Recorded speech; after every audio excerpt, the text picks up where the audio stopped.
Selamat siang semuanya.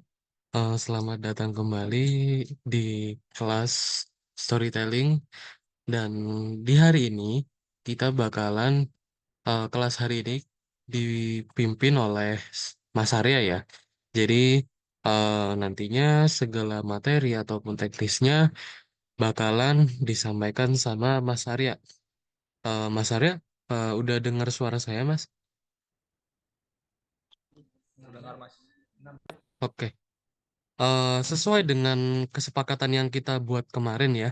Jadi di kelas storytelling ini kita ini ya Mas ya, on cam ya. Nah, jadi dipersilakan teman-teman untuk dapat on cam segera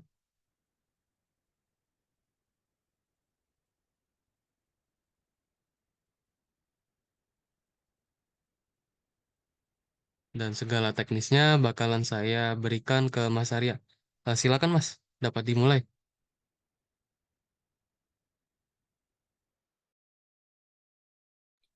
Baik, terima kasih Mas Dehan.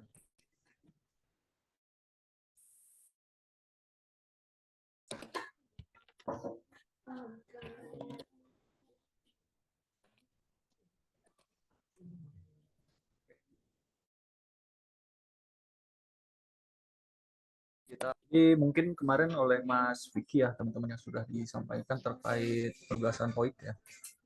Jadi untuk hari ini kita akan masuk sedikit terkait uh, cara berkomunikasi dan berargumentasi ya lebih tepatnya. Jadi di sini kita akan mendorong kepada pengembangan pengetahuan mungkin ya terkait bagaimana sih cara berargumentasi yang benar atau mungkin yang baik ya, bukan benar ya. Berargumentasi yang baik dan juga berkomunikasi yang baik.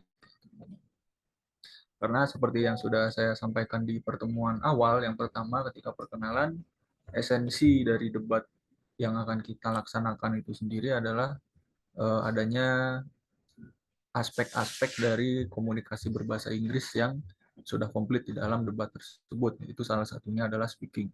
Dimana kalau misalkan kita ingin berkomunikasi yang bagus, itu kemampuan speaking kita harus bagus. Dan kita juga harus memahami terlebih dahulu bagaimana sih caranya kita bisa tahu speaking atau komunikasi yang sudah kita lakukan itu terkategorikan sebagai bagus.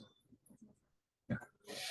Sini kita melihat ini perkenalannya, effective communication adalah critical skill untuk profesional ataupun personal sukses. Ya, karena memang kalau misalkan kita ingin sukses ya teman-teman ya dalam esensi apa entah itu pekerjaan atau misalkan esensi kita hanya kehidupan sehari-hari berkomunikasi ataupun mengobrol entah itu sama teman atau misalkan sama guru atau misalkan sama atasan ya kalau misalkan teman-teman udah ada yang mulai sampingan bekerja lah gitu ya itu adalah masuk kepada sebuah skill berkomunikasi yang sangat kita butuhkan adalah speaking yang baik gitu ya.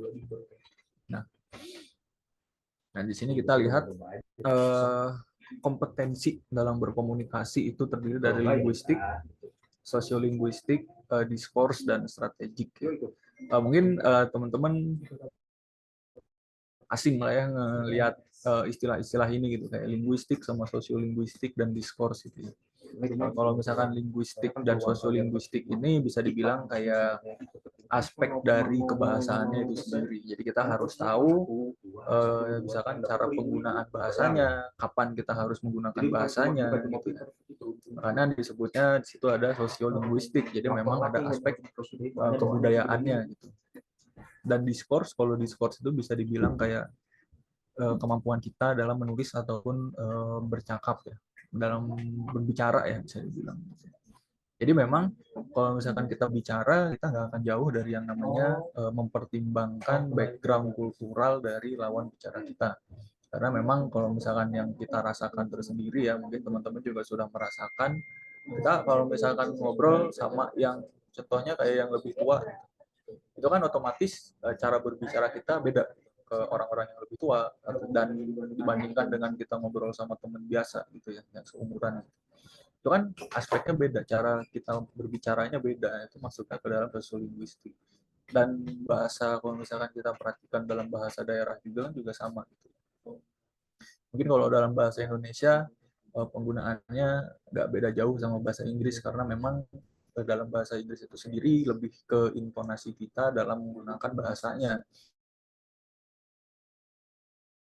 Jadi nggak ada misalkan kata yang lebih halus dari I itu apa gitu kan, atau kata yang lebih halus dari me itu apa gitu kan, nggak ada kalau dalam bahasa Inggris. Jadi lebih kepada intonasinya, cara kita menyampaikannya gitu, dan mungkin dari gestur tubuh kita itu sendiri gitu ya. Nah itu masuknya ke dalam sosiolinguistik. Jadi kalau misalkan kita ingin berkomunikasi yang baik dan benar ya, kita harus memperhatikan dulu nih lawan bicara kita, apakah mereka lebih tua, apakah mereka seumuran, atau apakah mereka lebih muda. Dan kalau di Indonesia kita juga harus memperhatikan mereka backgroundnya gitu kan, kayak misalkan kita ngomong sama orang yang background dari suku Jawa misalkan, atau misalkan dari suku Sunda atau suku Batak, itu kan itu kita harus pertimbangkan semua. Kenapa harus kita pertimbangkan? Karena mereka memang cara berbicaranya pun juga beda-beda. Jadi jangan jangan kaget kalau misalkan kita berbicara sama orang yang notabene asing, mereka kultural backgroundnya berbeda, terus walaupun bagi mereka tuh kayak misalkan ngomong nadanya kenceng, suaranya tinggi gitu, bagi mereka tuh normal, tapi untuk beberapa dari kita mungkin kayak oh ini kok orang kayak ngegas gitu ya, padahal mereka nggak maksud begitu. Nah kita tuh harus mempertimbangkan juga itu tadi kultural backgroundnya itu. Jadi kita jangan terlalu cepat untuk ngejudge terkait lawan bicara kita. Nah, di sini ada linguistic competence ya. Jadi kompetensi kita dalam berbahasa. Di sini ada pengetahuan dalam grammar kita dan vocabulary dan fonologi. Fonologi itu bisa dibilang kayak rumusnya ya mungkin ya. Jadi dalam bahasa Inggris itu juga ada rumusnya teman-teman. Jadi jadi gini, untuk fonologi itu lebih ke apa ya istilahnya, kayak yang membuat satu kata gitu ya. Jadi sebenarnya nggak terlalu penting kalau misalkan kita ingin mempelajari bahasa Inggris itu nggak kayak dari segi ininya ya, sastranya ya gitu ya. Karena dalam fonologi atau linguistik atau sosiolinguistik itu kan belajar bahasanya ya. Dan kalau misalkan teman-teman ingin mempelajari bahasa Inggris khususnya ya, mempelajari bahasa Inggris untuk berkomunikasi saja, itu pengetahuan tentang fonologi itu nggak terlalu masuk ya. Karena yang penting itu adalah pengetahuan grammar dan pengetahuan vocabulary. Tapi seperti yang saya sampaikan dulu, itu dalam percakapannya ya, dalam praktek lapangannya itu yang namanya grammar itu nggak terlalu penting ya teman-teman. Jadi kita, karena yang seperti yang sudah saya jelaskan waktu itu, saya ingatkan kembali, kalau orang Indonesia itu adalah English as foreign speaker ya, jadi foreign language, jadi bahasa asing. Jadi bukan bahasa pertama, bukan bahasa ibu kita, bukan bahasa kedua kita. Jadi orang-orang yang native speaker pun mereka akan mempertimbangkan. Itu adalah salah satu bentuk berkomunikasi yang baik gitu ya. Jadi kita mempertimbangkan dulu nih, oh memang lawan bicara kita tuh mereka bukan first speaker dalam bahasa Inggris, jadi mereka bukan native speaker gitu ya. Jadi wajar lah kalau misalkan bahasa Inggris mereka agak broken gitu ya. Jadi jangan terlalu mementingkan grammar. Kalau vocabulary itu udah jelas, kita emang pengembangan vocabulary itu bisa dibilang yang mungkin paling rumit ya teman-teman, karena vocabulary itu kan banyak, nggak kayak grammar yang cuma ada berapa puluh gitu, atau nggak kayak fonologi di mana dia dalam prakteknya itu nggak terlalu terasa gitu. Kalau vocabulary itu sangat terasa. Jadi semakin, karena penggunaan vocabulary yang tepat itu sangat berpengaruh kepada keadaan ketika kita sedang berbicara. Jadi kita harus memperhatikan juga gitu ya. Teman-teman kayak pikir, oh tapi mungkin vocabulary saya masih kecil gitu ya, vocabulary saya belum terlalu luas. Itu adalah hal yang wajar kalau misalkan teman-teman baru mulai, ataupun teman-teman ada kesulitan untuk menghafalkan ya. Karena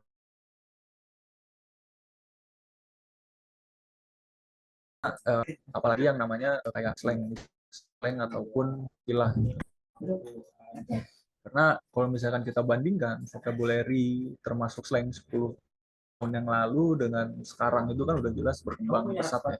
Ada yang berganti, ada yang hilang, ada yang udah nggak kepake lagi, dan ada juga yang baru. Gitu. Nah, dan itu memang menghafalkannya susah. Gitu. Kuncinya di mana ya? Kita harus selalu up to date, ya. Bisa dibilang ya up to date terhadap perkembangan dari bahasa itu sendiri. Gitu. Tapi kalau yang namanya slang itu karena bukan suatu bahasa yang dalam tanda kutip resmi gitu ya. Jadi teman-teman cukup menghafalkan ya mencoba menghafalkan vocabulary yang ada. Karena kenapa sih penting gitu ya menghafalkan vocabulary? Karena kita harus bisa membedakan bentuk pertama, bentuk kedua, dan bentuk ketiga gitu. Dimana kita tahu kapan harus menggunakan bentuk present, dimana kita harus menggunakan bentuk past tense-nya gitu. Nah, itu vocabulary kita main di situ. Vocabulary kita sangat penting. Jadi kalau misalkan teman-teman ingin bisa berkomunikasi secara baik ya dalam menggunakan bahasa Inggris ya, mau tidak mau kita memang harus mengembangkan kapasitas dari vocabulary kita itu sendiri. Memang sulit ya untuk mengembangkan vocabulary itu kita nggak bisa pasang waktu tertentu gitu. Karena kuncinya adalah kita harus sering-sering ngambil referensi, entah itu baca kamus, entah itu sering-sering dengerin lagu, entah itu sering-sering nonton film gitu. Yang penting kalau misalnya makin kita banyak meresap dari sumber referensinya, maka kemungkinan besar vocabulary kita pun akan berkembang dengan sendirinya. Ya, selanjutnya adalah sosiolinguistik, kompetensi sosiolinguistik. Kemampuan kita untuk menggunakan bahasa yang appropriate atau tepat seperti yang tadi sudah saya sampaikan. Jadi kita harus memperhatikan juga aspek dari sosial dan cultural background dari lawan bicara kita. Jadi kita harus memperhatikan juga kalau tadi misalkan saya ngambil contoh, kalau misalkan saya pribadi kan orang Sunda ya. Kalau misalkan saya ngomong dengan orang-orang yang dengan background dari suku Jawa, itu kalau misalkan dibandingkan biasanya orang Jawa itu kan mereka intonasinya lumayan tinggi.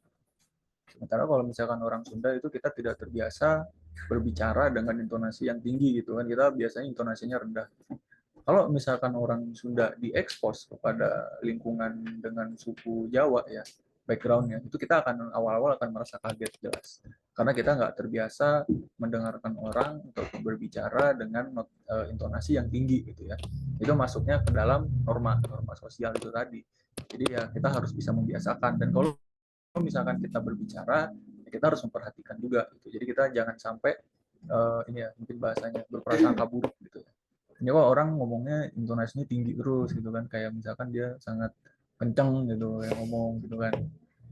Tuh, itu memang adalah suatu hal yang sulit kalau misalkan kita mau diterapkan di Indonesia ya, karena memang kenyataannya seperti itu.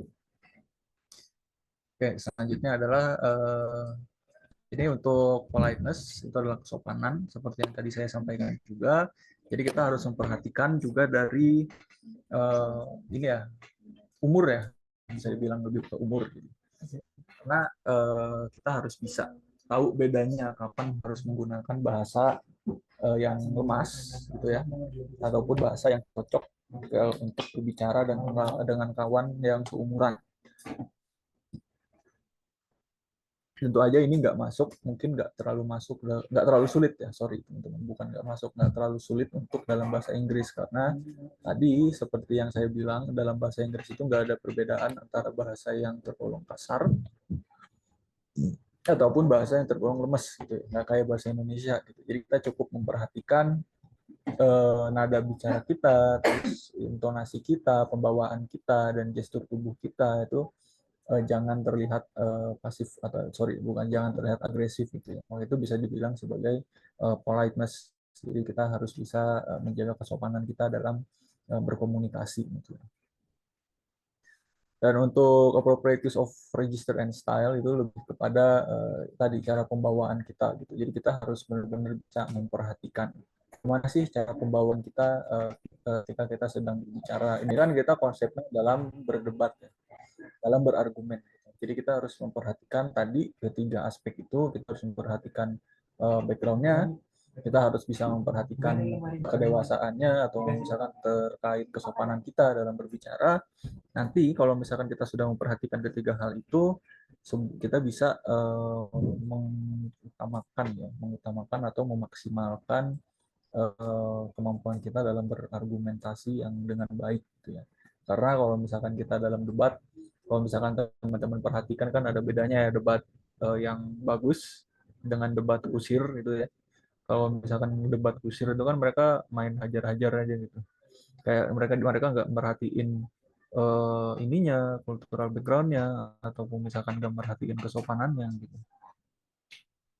Jadi kita harus bisa lah ya membedakan antara debat yang bagus ataupun debat yang tidak etis gitu ya. Nah, kalau misalkan teman-teman sudah memenuhi salah satunya ya, ketiga hal tadi itu bisa dibilang nanti teman-teman akan menjadi sebuah argumen atau orang yang suka berargumen tapi dengan etikanya ya, dengan bagus gitu.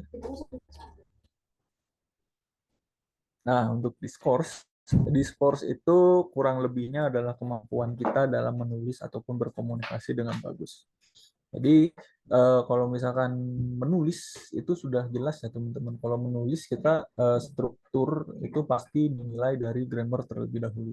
Jadi kalau misalkan teman-teman ingin fokusnya kepada menulis teks ataupun jurnal ataupun artikel ataupun buku ataupun paragraf apapun ya dalam bentuk apapun, itu grammar harus sangat diperhatikan karena jatuhnya kepada struktural. Jadi kita nggak bisa grammar rusak tapi menulis gitu. Itu akan sangat tidak enak untuk dilihat, untuk dibaca juga. Tapi beda ceritanya kalau misalkan kita dalam berkomunikasi secara ini ya speaking gitu ya, dalam secara terucap gitu.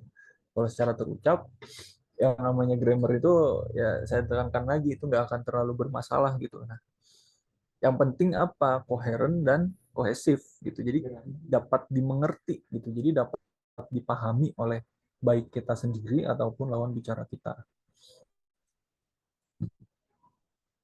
It involves the use of linguistic devices to create logical flow and connection between ideas. Jadi kita harus bisa memasang ininya ya teman-teman ya konsep bukan konsep kayak uh, apa namanya konsep sih konteks ya, sorry bukan konsep, dalam konteksnya gitu. Jadi kita harus bisa mengkorelasikan gitu. Kayak waktu itu saya sudah pernah bercerita juga, kalau misalkan kita dalam berkomunikasi, kita jangan terlalu memperhatikan tentang grammar. Yang penting apa? Kita konteks. Kita konteksnya masuk gitu. Kita konteksnya dapat dipahami. Entah itu kita berbicara menjelaskan apa, menjelaskannya kapan, kapan kejadiannya gitu. Yang penting kalau misalkan kita bahasa Inggrisnya rusak, tapi kita konteksnya masuk, itu nanti kita menghubungkannya gampang. Kita nanti orang yang mendengarkan pun dapat menghubungkan antara apa yang kita sampaikan dengan apa yang ingin kita sampaikan gitu.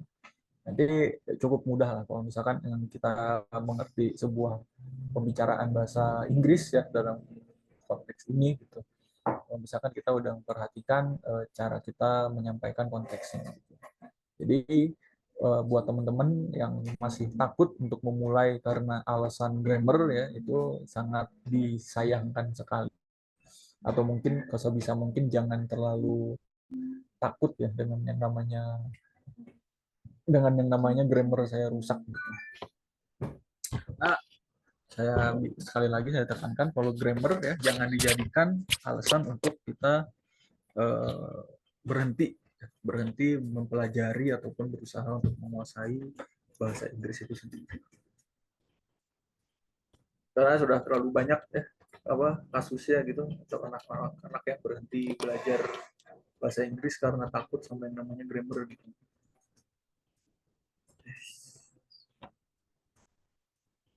Ini ada strategi ya, strategi untuk kita dalam berargumentasi ya, atau mungkin kita dalam menyimak argumentasi dari lawan bicara kita.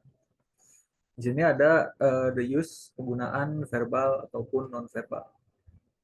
Kalau misalkan verbal ataupun non verbal itu kalau non verbal ya, verbal itu jatuhnya lebih kepada body language kita sebagai orang yang menyimak atau mungkin sebagai pendengar gitu.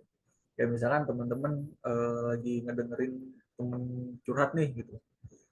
Kadang kan kalau ngedengerin orang lagi curhat itu kan kita pasti posisinya sebagai seorang pendengar dan sebagai seorang pendengar udah sewajarnya kita nggak motong ketika teman kita sedang bercerita. Terus gimana kita menunjukkan gestur atau menunjukkan tanda-tanda bahwa kita tuh emang lagi ngedengerin gitu.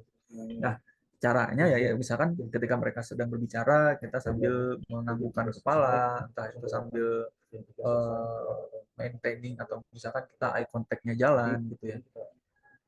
Atau misalkan kita dari bahasa tubuhnya gitu ya, dari tangannya yang bergerak atau misalkan dari mata kita.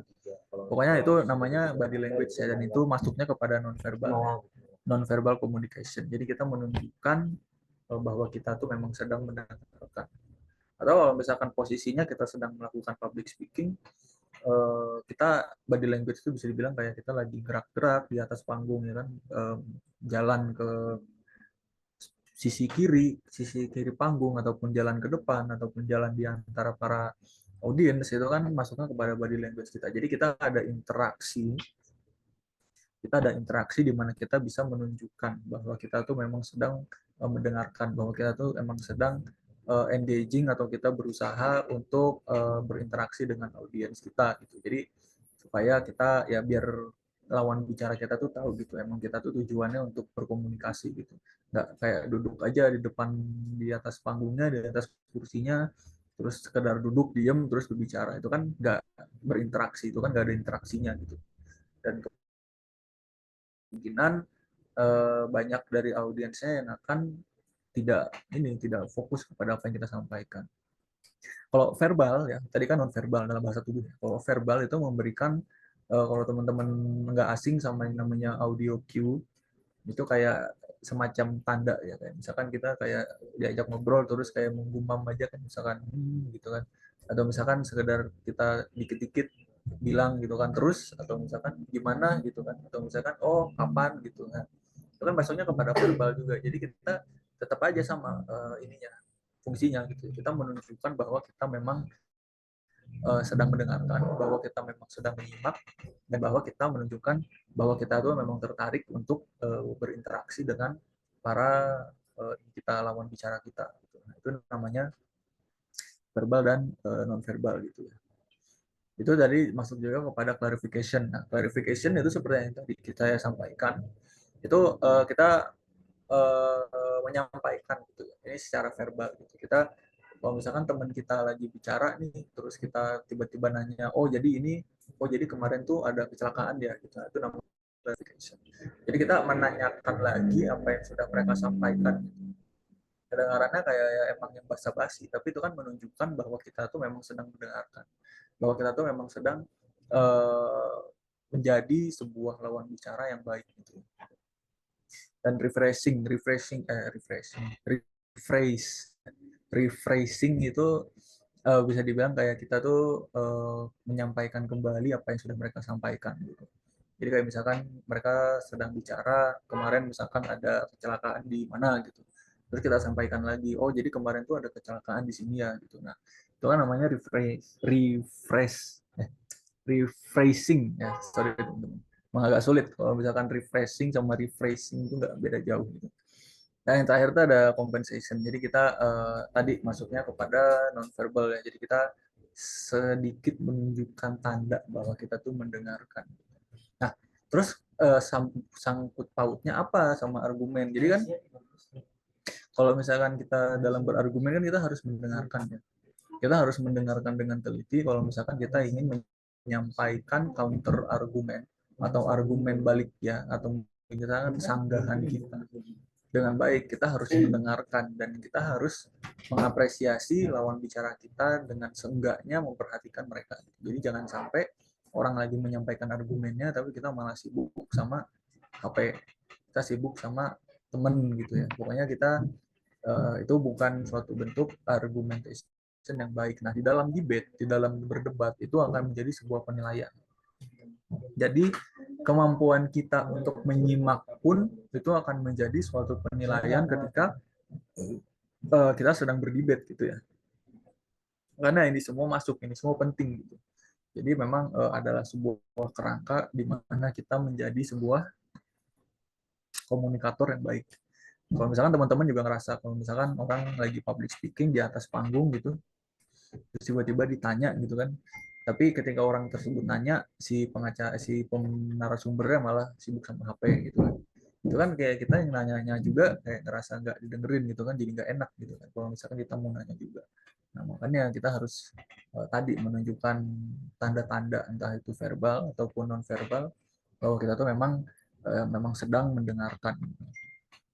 Nah, Nah, ini masuk kepada praktisnya. Jadi bagaimana kalau tadi itu saya menyampaikan caranya, ini adalah bagaimana teman-teman bisa mengaplikasikan apa yang tadi saya sampaikan agar bisa mengasah mengasah kemampuan teman-teman untuk berargumen. Nah, di sini ada consistent practice, itu jelas kita harus konsisten dalam latihan. Saya pernah menyebutkan juga kalau dalam belajar bahasa ya, bukan cuma bahasa Inggris saja, entah itu bahasa Jepang, Jerman, bahasa Cina, bahasa Ukraina, bahasa Rusia, itu semua sama. Kita harus konsisten, kita nggak bisa expect hasil walaupun belajar kita intens, misalkan sehari 10 jam gitu. Tapi kalau misalkan kita cuma ngelakuin hal tersebut ya selama 1 hari dalam 1 minggu, itu nggak akan, itu namanya nggak konsisten ya. Itu nggak akan muncul gitu hasil dari latihan kita. Karena apa? Banyak hal yang bisa terjadi selama 5 menit. Jangankan 6 hari, 5 menit aja banyak gitu yang bisa terjadi. Entah itu kita bisa lupa, entah itu kita bisa hilang lagi apa yang sudah kita pelajari. Nah, makanya walaupun teman-teman cukup belajar 10 menit, 5 atau 10 menit dalam sehari juga, kalau misalkan dilakukan setiap hari dan secara konsisten ya dan intens juga, itu hasilnya akan lebih terasa daripada belajar selama 3 atau mungkin 5-10 jam sehari gitu. Kayak misalkan di sekolah ya teman-teman ya. Di sekolah itu kan setahu saya belajar bahasa Inggris itu paling seminggu cuma 2 hari. Dan itu pun juga cuma 2 jam pelajaran gitu, 45 dikali 2. Itu kan nanti teman-teman udah belajar bahasa Inggrisnya, tapi di luar jam pelajaran tuh nggak ada praktisnya, teman-teman tuh nggak mempraktekkan gitu ya. Nanti pelajaran yang dibelajar yang di minggu itu ya di minggu depan juga udah luntur lagi gitu kan. Kebanyakan kan gitu kasusnya. Karena yang sebenarnya yang diperhatikan itu jangan intensitasnya tapi konsistensinya ya teman-teman. Tuh. Nah, yang kedua ada feedback. Feedback itu lebih ke masukan. Jadi masih nyambung sama yang selanjutnya self reflection. Jadi bedanya feedback sama self reflection itu sebenarnya sama-sama evaluasi ya. Cuma bedanya kalau feedback itu kita mendapatkan evaluasi dari luar. Entah itu dari guru, entah itu dari teman, entah itu dari orang tua, misalkan entah itu dari program kayak misalkan program Duolingo gitu ya. Itu kan kita mendapatkan feedback dari luar. Jadi kita tahu, oh salah kita di sini gitu. Kita dikasih tahu, oh salahnya di sini gitu. Itu namanya feedback. Jadi kita terima dan masukan dari luar. Kalau self reflection itu adalah masukan dari diri kita sendiri. Jadi kita lebih ke introspeksi diri ya teman-teman. Jadi kita harus mencari tahu sendiri, oh ini salahnya di sini gitu. Oh yang benar itu seperti ini. Nah ini agak sulit kalau misalkan teman-teman bukan tipe orang yang teliti ya, karena kita kadang kalau misalkan kita nggak teliti, kita nggak akan tahu, oh ini salahnya di mana, ini salah saya di sini, ini salahnya paling cuma sedikit gitu kan, tapi ternyata signifikan. Gitu. Makanya lebih baik kita menerima masukan atau evaluasi dari luar kalau misalkan kita memang ingin belajar. Makanya jangan takut bertanya, karena bertanya itu kan salah satu cara kita mendapatkan feedback, salah satu cara kita mendapatkan bahan evaluasi ya untuk perkembangan diri kita sendiri gitu. Jadi jangan terlalu mengandalkan sama self reflection, karena kalau misalkan kita nggak tahu itu salah, ya kita akan selamanya menganggap yang salah itu benar gitu. Makanya jadi sekali lagi jangan takut untuk mendapatkan feedback. Gitu. Jadi jangan kayak takut di komentar atau misalkan takut di ceramahin dan segala macam, itu adalah bentuk feedback gitu. Dan itu ada bagus. Semakin banyak feedback kita yang ingin kita terima, maka akan semakin banyak juga kesalahan yang dibenarkan gitu ya. Tuh. Nah, ini tadi masuknya kepada cultural difference. Jadi beda ya influensinya. Jadi misalkan kayak kita, kalau misalkan di bahasa Inggris adalah yang namanya dialek gitu kan. Ada yang namanya aksen, kayak misalkan British sama American gitu. Bedanya tipis kok. Kalau orang Inggris, Amerika nyebutnya nyebutnya tuh soccer kalau nggak salah ya. Orang Amerika tuh nyebutnya soccer gitu. Tapi kalau orang Inggris tuh kan nyebutnya football. Itu kan beda gitu. Tapi sementara kalau misalkan kita ngomong football di Amerika itu masuknya ke rugby. Gitu. Jadi bedanya sedikit tapi signifikan gitu ya teman-teman. Nah itu adalah sebuah cultural difference. Jadi kita harus tahu dulu nih penggunaannya. Penggunaan tergantung dari segi kultural ya. Jadi tergantung dari segi budayanya gitu ya. Penggunaan bahasanya pun akan berbeda jauh. Ya. Jadi jangan sampai teman-teman apa ya kayak ya memang emang awalnya mungkin susah ya untuk membedakan gitu kapan kita harus menggunakan tahu bahasa Inggris yang British sama yang American gitu ya. Tapi kalau di Indonesia sih banyaknya American ya teman-teman atau Inggris asli Indonesia itu sendiri gitu. Jadi aksen kita tuh nggak jarang sih orang yang pakai British kalau di Indonesia. Karena kalau ada orang yang aksennya British di Indonesia tuh kayak kesannya wow banget. Padahal ya sama aja gitu. Cuma beda di beberapa penggunaan katanya aja gitu. Ini masuknya kepada cultural awareness. Jadi emang kita harus sadar gitu ya. Kalau misalkan kita emang mau menyampaikan atau mendengarkan ya argumen yang baik gitu ya kita harus aware juga, kita harus sadar juga terhadap perkembangan atau mungkin dari kulturnya itu sendiri gitu. Dari budayanya.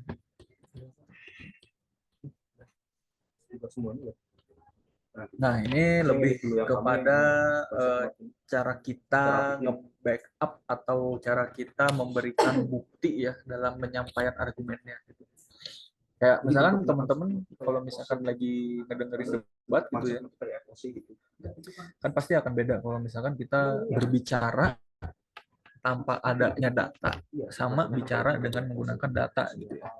Ya misalkan kita bilang nih, oh di tahun kemarin tuh banyak gitu orang yang misalkan lebih banyak kita misalkan bilang gini di tahun kemarin tuh lebih banyak orang yang lulus SMA daripada orang yang lulus kuliah. Coba bedakan sama misalkan, oh ini saya ada datanya nih, saya berikan nih di data ini kita bisa lihat di tahun kemarin tuh lebih banyak orang yang lulus SMA daripada orang yang lulus kuliah gitu. Kan beda gitu. Yang satu dia memberikan data, data yang faktual, yang satu lagi dia sekedar opini aja gitu. Jadi nggak ada dukungannya ketika dia sedang berbicara. Nah itu masuknya kepada uh, persuasif ya atau mungkin cara kita bisa meyakinkan orang lain bahwa apa yang kita sampaikan itu benar gitu.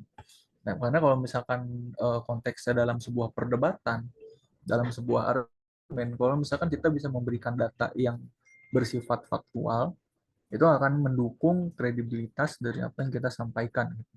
Ya nanti kalau misalkan teman-teman udah mulai berdebat ya, itu nggak bisa teman-teman sekedar menyampaikan opini teman-teman doang gitu.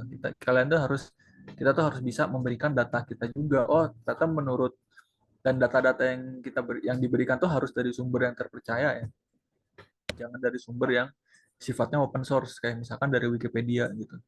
Jadi kita harus ngambil misalkan dari jurnal yang memang udah selesai dan mungkin udah terbukti ini juga udah tervalidasi juga atau mungkin dari website-website yang bisa dibilang terpercaya kayak dari WHO atau dari UNESCO atau kalau misalkan di Indonesia ada kayak dari Badan Pusat Statistika atau misalkan kita lagi mau berbicara tentang cuaca ya kita ngambilnya dari BMKG. Pokoknya harus ada ya yang ngedukung data yang kita sampaikan. Jadi harus ada faktanya juga, harus ada faktor-faktor pendukungnya juga gitu. Dan faktor-faktor pendukungnya itu ya tadi entah itu bersifat data atau statistik atau misalkan bentuknya jurnal atau artikel ya pokoknya semuanya harus ada dukungannya gitu. Nah, itu kalau misalkan teman-teman nanti dalam berargumen ataupun dalam berdebat bisa memberikan ini bukti-bukti tadi itu penilaiannya akan jauh lebih besar daripada teman-teman yang hanya menyampaikan opini saja. Dan itu kalau misalkan teman-teman memberikan data juga kan bisa meyakinkan orang lebih banyak gitu. Jadi orang lain tuh tahu ya. Oh ini apa yang dia sampaikan tuh ternyata benar gitu. Apa yang dia sampaikan tuh ternyata bukan cuma opini dia doang gitu. Nah di sini ada sekedar ini ya kalimat gitu atau mungkin pelengkap efektif efektif komunikasi Communication is a two-way process. Jadi komunikasi yang efektif itu dua arah. Kalau misalkan satu arah itu nggak bisa dibilang efektif. Kayak misalkan teman-teman ngomong sama tembok, itu kan satu arah, itu kan nggak efektif, itu kan nggak ada timbal baliknya gitu. Nah, timbal baliknya itu dalam bentuk apa? Kayak tadi ada yang mendengarkan, ada yang menjawab, ada yang berargumentasi balik, ada yang kayak misalkan memberikan respon, feedback segala macam ya. Itu masuknya kepada proses dua arah gitu ya. Jadi ada terjalin komunikasi yang benar gitu ya. Kalau misalkan teman-teman ngobrol sama orang pun, kalau misalkan mereka nggak mendengarkan dan obrolan nggak nyambung, itu kan berarti satu arah. Itu bukan dua arah, dan itu masuknya kepada komunikasi yang sifatnya efektif. Karena kalau misalkan teman-teman sekiranya udah mulai dikacangin, ya udah gitu, udahin aja, nggak usah dilanjutin ngomong gitu, karena nggak akan nyambung gitu. Udah jelas-jelas nggak dua arah komunikasinya. Ini masuk lagi juga, ini masuknya ke conclusion ya teman-teman ya. Ini masuk lagi juga ke tadi, dalam berkomunikasi yang efektif kita harus memperhatikan juga cara penggunaan kata-katanya, cara penggunaan kalimatnya, terus dari body language kita juga, dari gestur, dari intonasi, dari volumenya, dari penggunaan bahasanya juga. Kita harus memperhatikan semua aspek ya, entah itu dari aspek sosialnya, entah itu dari aspek kulturalnya gitu ya. Pokoknya kita harus memperhatikan semuanya gitu. Jadi gitu ya teman-teman untuk penyampaian argumentasinya ya. Jadi mungkin nanti dengan mempertimbangkan hal-hal yang tadi udah saya sampaikan, ketika nanti teman-teman diminta untuk entah itu sama Mas Dehan ataupun Mas Dian, ketika nanti teman-teman udah diminta untuk membuat sebuah argumen atau mempraktekkan sebuah argumen, ini udah ada penilaiannya itu. Jadi nanti apa yang penilaiannya ya itu adalah tadi dari body language-nya, dari responnya, dari feedback-nya ya. Pokoknya ada tadi sudah saya sampaikan semua, itu menjadi sebuah penilaian apakah teman-teman itu bisa atau mungkin sudah menjadi sebuah komunikator yang baik gitu. Itu ya teman-teman ya. Jadi tadi memang banyak hal yang ini baru cara kita menjadi sebuah argumentator atau komunikator yang baik ya. Ini belum lebih kepada belum kepada cara menjadi debater yang baik gitu ya. Ini karena masih menyambung materinya gitu. Nah, sekarang kita akan mulai dari bawah dulu. Kita mulai dari bagaimana cara menjadi komunikator yang baik, bagaimana cara membuat argumentasi yang baik dan benar gitu ya, teman-teman. Oke, mungkin itu ya yang bisa saya sampaikan. Jadi untuk materinya memang kita ini lebih kepada bagaimana cara kita berargumentasi, bagaimana cara kita berkomunikasi. Oke, mungkin akan saya serahkan ke Mas Dehan ya Mas untuk selanjutnya. Dipersilakan Mas. Baik, Mas Arya, terima kasih ya atas materi yang sudah diberikan. Mungkin di sini ada Mas Dian Caesar ya. Mas Dian dengar suara saya, Mas. Kedengaran, Mas. Nah, dari Mas Dian ada materi tambahan nggak untuk yang mau disampaikan? Untuk saya sendiri tidak ada materi, namun ingin mengingatkan teman-teman untuk segera mengisi TOEIC-nya yang belum di kosong-kosong itu. Silakan bisa dicek di tabel monitoring dan bisa dikirim ke Google Form-nya. Terima kasih. Oke, terima kasih Mas Dian. Mungkin nanti diingatkan kembali ya di grup ya Mas Dian ya untuk link pengumpulannya seperti itu. Dan mungkin Baik, kita cukupkan ya untuk pertemuan hari ini dikarenakan Mas Arya ada agenda lain. Jadinya kita tutup untuk pertemuan storytelling hari ini. Terima kasih teman-teman yang sudah gabung ya. Selamat siang, selamat melanjutkan kegiatan masing-masing. Terima kasih.